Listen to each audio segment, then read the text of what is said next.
الرحیم اللہم صل علی محمد النبی الأمی وعلی آلہ وسلم تسلیما۔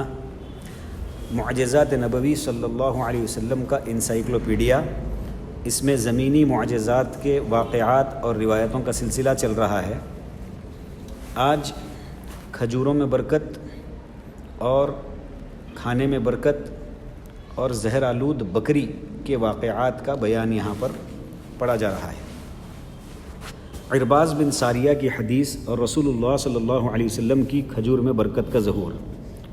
حافظ ابن عساکر نے عرباض بن ساریہ سے روایت نقل کیا ہے کہ میں سفر و حضر میں رسول اللہ صلی اللہ علیہ وسلم کے ساتھ دروازے سے چمٹا رہتا تھا۔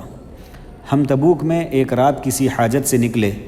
جب رسول اللہ صلی اللہ علیہ وسلم کے پاس لوٹ کر آئے تو آپ صلی اللہ علیہ وسلم اور آپ کے اصحاب رضوان اللہ علیہم اجمعین رات کا کھانا کھا چکے تھے۔ آپ صلی اللہ علیہ وسلم نے پوچھا، تم شام سے کہاں تھے؟ میں نے حقیقت حال سے آپ کو باخبر کیا۔ اتنے میں جعیل بن سراقہ اور عبداللہ بن معقل المزنی آئے اور ہم تینوں آدمی بھوکے تھے۔ رسول اللہ صلی اللہ علیہ وسلم ام سلمہ رضی اللہ عنہا کے گھر میں داخل ہوئے اور ہمارے لیے کھانے کی کوئی چیز مانگی، لیکن ان کے پاس کچھ نہ پایا تو حضرت بلال رضی اللہ عنہ کو بلا کر پوچھا، کیا کھانے کی کوئی چیز ہے؟ وہ چمڑے کی تھیلی کو ہلانے لگے تاکہ اس میں کھجور ہو تو نکل جائے۔ غرض 7 کھجوریں جمع ہوئی۔ آپ صلی اللہ علیہ وسلم نے انہیں ایک رکابی میں رکھا اور ان کھجوروں پر ہاتھ رکھ کر بسم اللہ پڑھا اور فرمایا، بسم اللہ پڑھ کر کھاؤ۔ چنانچہ ہم لوگوں نے کھانا شروع کیا۔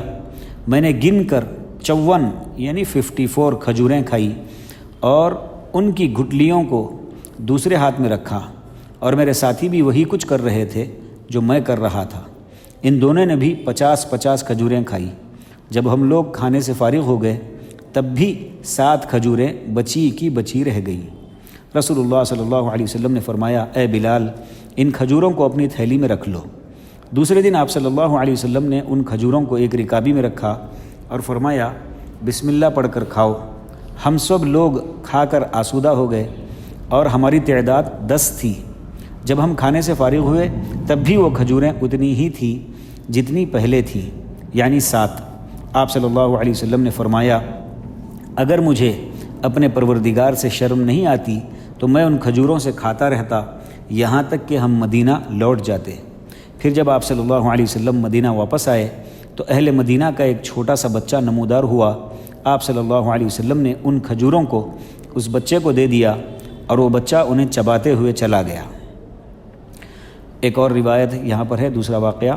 امام بیہقی نوفل بن حرث بن عبد المطلب سے بیان کرتے ہیں کہ انہوں نے شادی کرنے میں رسول اللہ صلی اللہ علیہ وسلم سے مدد طلب کی۔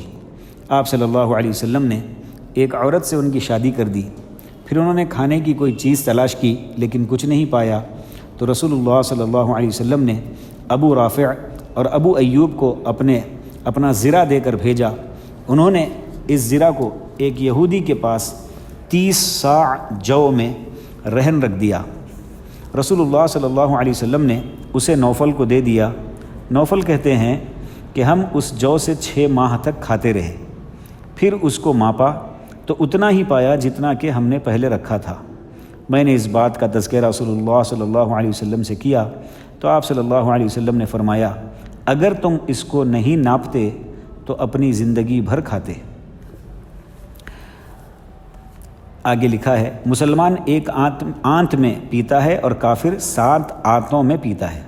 امام مالک رحمۃ اللہ علیہ ابو ہریرہ رضی اللہ عنہ سے بیان کرتے ہیں کہ ایک کافر رسول اللہ صلی اللہ علیہ وسلم کے یہاں بحیثیت مہمان آیا۔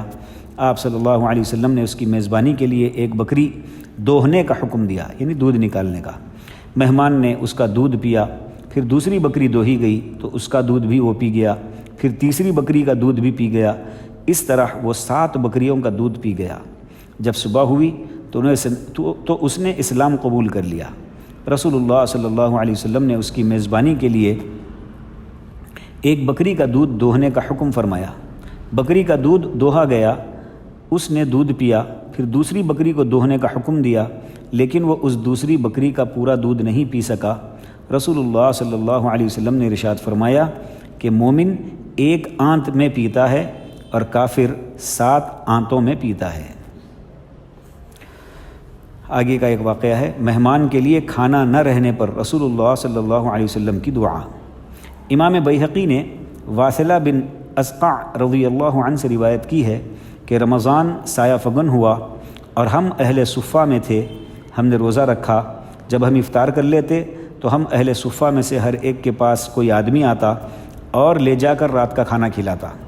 ایک رات ہمارے پاس کوئی نہیں آیا، اس لیے ہم نے روزے ہی کی حالت میں صبح کی۔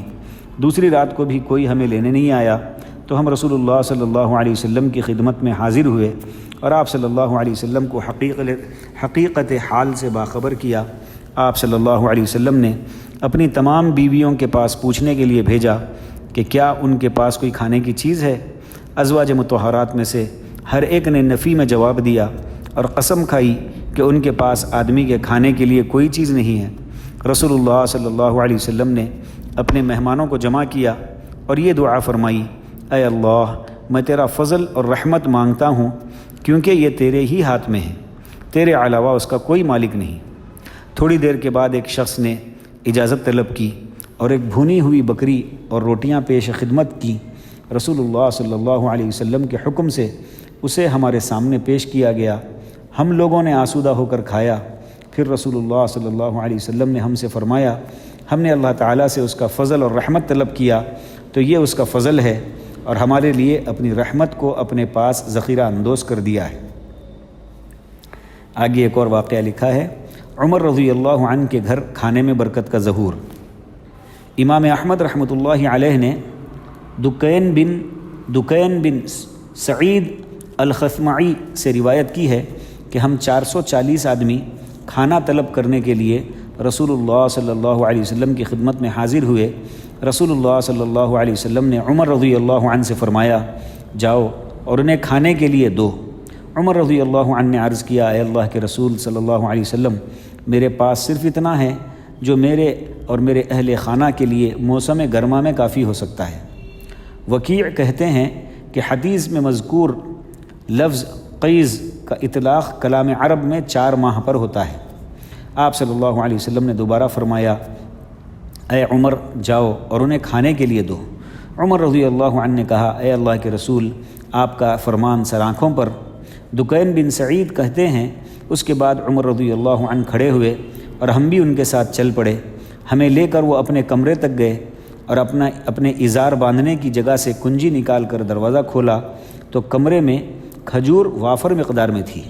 عمر رضی اللہ عنہ نے کہا، آؤ اور لو۔ ہم میں سے ہر ایک آدمی نے اپنی ضرورت کے مطابق لیا۔ پھر میں سب سے آخر میں لینے گیا تو وہ کھجوریں اتنی ہی مقدار میں تھی جتنی شروع میں تھی۔